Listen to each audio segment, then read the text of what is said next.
Hi, and welcome to another one of my guitar lessons here on YouTube. This time we're going back to the acoustic guitar, which I haven't done for a long time. I'm going to start trying to do some more acoustic lessons. I had a request for some more easy songs, like beginner level songs. And here's a tune that I learned from a videotape by Stefan Grossman. It's called Canned Heat Blues. Now, I've gone back to the original recording and tried to learn it exactly off the recording. And I'm going to show you some stuff that I picked up by studying the recording, including the ending, which is a great thing. The song is played in the key of D, and he uses a drop D tuning, where he takes a 6th string and tunes it to a D, so the same as his 4th string. And you'll see why we need that here in just a little bit. As far as the chords for the song, you're going to play, it's really a simple tune. And it doesn't have an alternating bass or even a monotonic bass. It's got what I call an intermittent bass, where you kind of throw the bass in here and there, and you can vary this tremendously the way you want to play it. When I play the bass stuff, I just kind of play the way I feel it. And every now and then I'll throw in something that I hear in the original song. So he's going to use a D chord, basic D up here, first position. And then when he goes to the 4, which is a G7th, going to use this shape, where I've got my pinky on the 3rd fret of the 2nd string, and I've got my 2nd finger on the 2nd fret of the 5th string. And you'll see what I do with that here in a little bit. I'm going to do all kinds of finger work around that, which isn't that hard. It looks hard, but it's not. And then an A7th, basic A7th shape. So I've got my A chord, drop it in my ring finger, open A. And those are all the chords you need. Now there's a double stop shape and kind of another version of this A7 that you're going to play. So let me just play the song through all the way one time. Listen to the original recording by Tommy Johnson, Canned Heat Blues, 1928, whenever it was. And then this should all be pretty easy to figure out.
So there, basically the entire song is that pattern, and what he does is throws in a lot of little variations that you can pick up if you listen to the tune and really want to play it perfectly.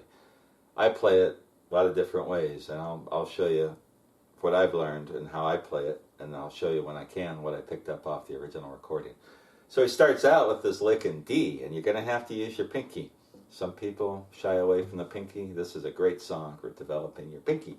And you're in D, and you're keeping that first finger anchored on the 2nd fret of the 3rd string, and you're doing this little lick, which is 2nd, 3rd, 4th fret on the 4th string, and then open 5th string, kind of like that. And then you're right back into your D shape. And then you're going to pick, out of the D shape, you're going to get the 3rd string. So it's like this.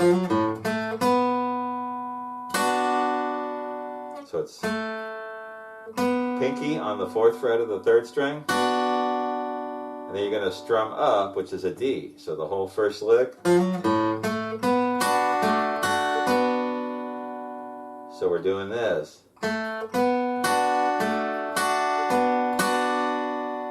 So we're going back and forth really on the 3rd string between the 2nd fret and the 4th fret, and then with my first finger, I'm picking up. Actually doing all that with my first finger, the bass.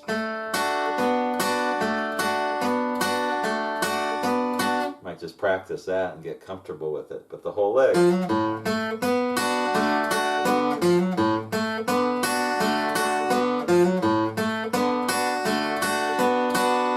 Then he does this, whoops. I like to do this with my thumb and my finger. We're doing the same on the 4th string, 2nd fret, a 3rd fret, 4th fret, and then the 2nd fret. I'm keeping my first finger on the 2nd fret of the 3rd string, so I just do this. Like that. So the whole first part goes like this.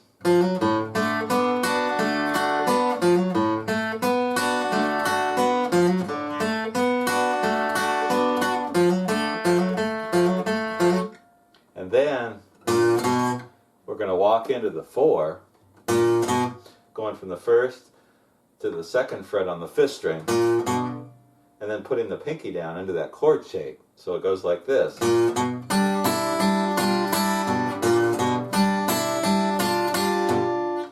And with the bass, just kind of thumping on that 5th string, which is fretted at the 2nd fret of the 5th string. You can mix that up, vary it. I don't even know in the original recording if he does that or not. But with the other fingers, he's just picking with the pinky on the 3rd fret of the 2nd string. He's just going back and forth between the 2nd string and the 1st string, and then dropping the 1st finger down on the 1st fret of the 1st string. So the whole thing.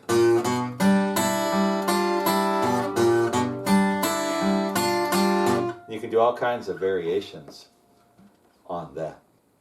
So you notice I pulled off one time, I did this, and then another time I can keep it there. And then back to the 1.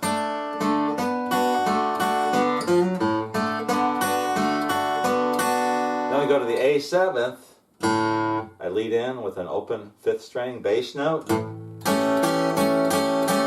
We're just strumming that. Using my first finger. And then we're leading into the 4, just like we did before. And again, you can pull off or pick that twice. And then back to the main lick.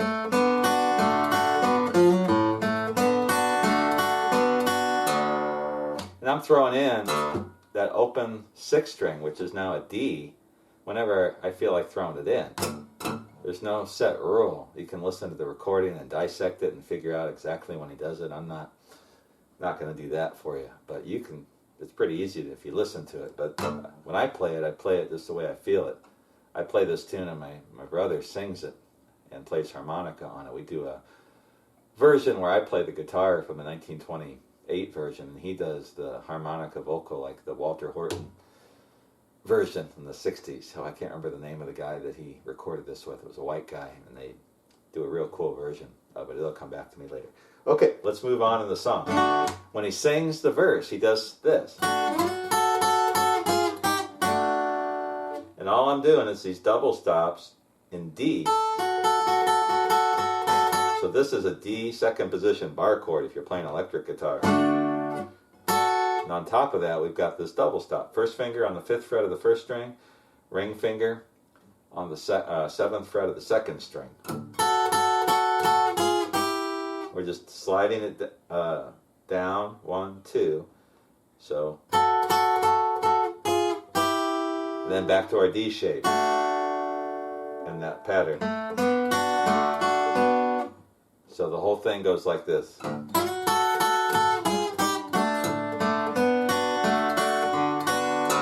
like it the bass string.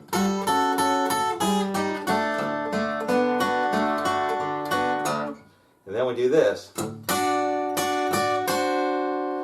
This is an E. I'm sorry, D. That's a D. This is a D. This is what I call a long D. It's just like the A chord played here. If you did my lesson on the tune Ella Speed by Mance Lipscomb, you use this long A. Slide it so the first finger is on the 7th fret and the pinky's on the 10th fret of the first string. So if we shorten it, there's a D7th. So what he's doing, he's getting an open bass string, and he's just taking his pinky and then his second finger, putting it down on the 8th fret of the first string to make a D7th. So he's going from the long D, whoops, to a D7th, and then the bass again, it's up to you. I like to lead into it with the bass thump, and then sometimes continuously thump, sometimes throw it in whenever I feel like it. And that's kind of in the spirit of these old country bluesmen, a lot of them, like Lightning Hopkins. Chord changes, lightning changes when lightning wants to change. And the bass, again, there's no set rules for this. You can do what you want. And then he puts the D back, and he does that little riff, which is the same riff we did earlier in the song.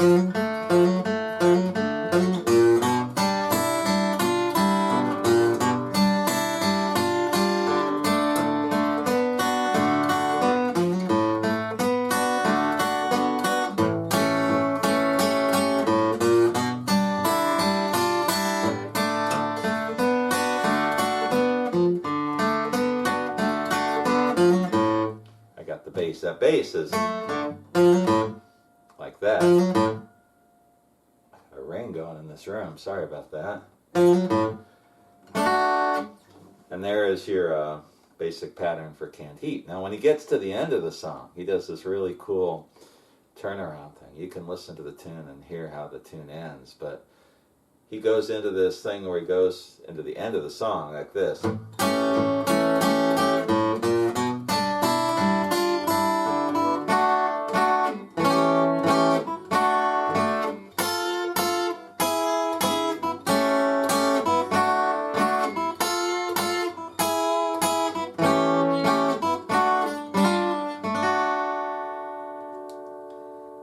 And that I figured out just listening to the recording myself. I did not learn that from anyone else. It's pretty easy. What he does is he's on the D, and he goes back and forth between a D and an A7.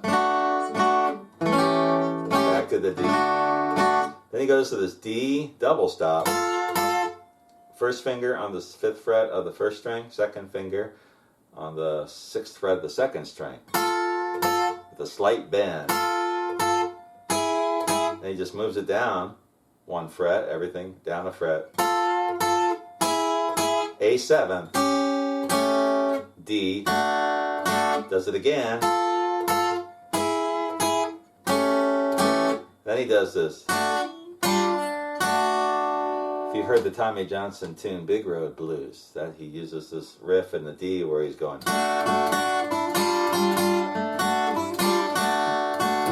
So here it is again, but this time to end the song, he just strums it.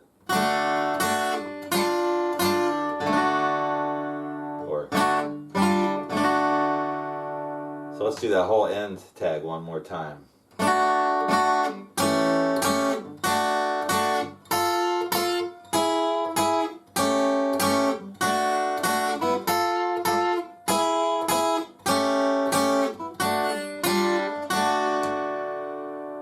That's it right there.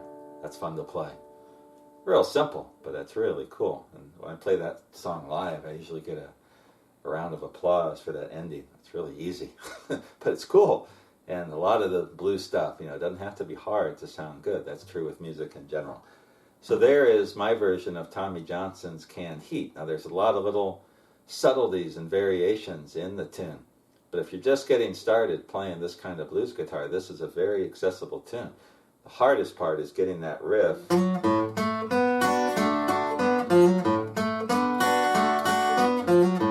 then using the pinky, getting that down. So it's a really good tune for what I call educating the pinky, getting the pinky to do what you want it to do when you want it to do it, disciplining the pinky. That is Canned Heat. I hope that's a tune that you guys can work with. You guys are just getting started into this style. If you have any questions or comments, let me know. And that is my acoustic lesson for the month of April. I will try to be more regular with acoustic lessons from now on and feature one every month like I'm doing with my electric stuff. And I'll also have some turnarounds and some other things that I'll throw in from acoustic guitar as well. If you have any requests for any tunes, let me know. If I can figure it out or if I know how to play it, then I'll do a lesson. See you again soon.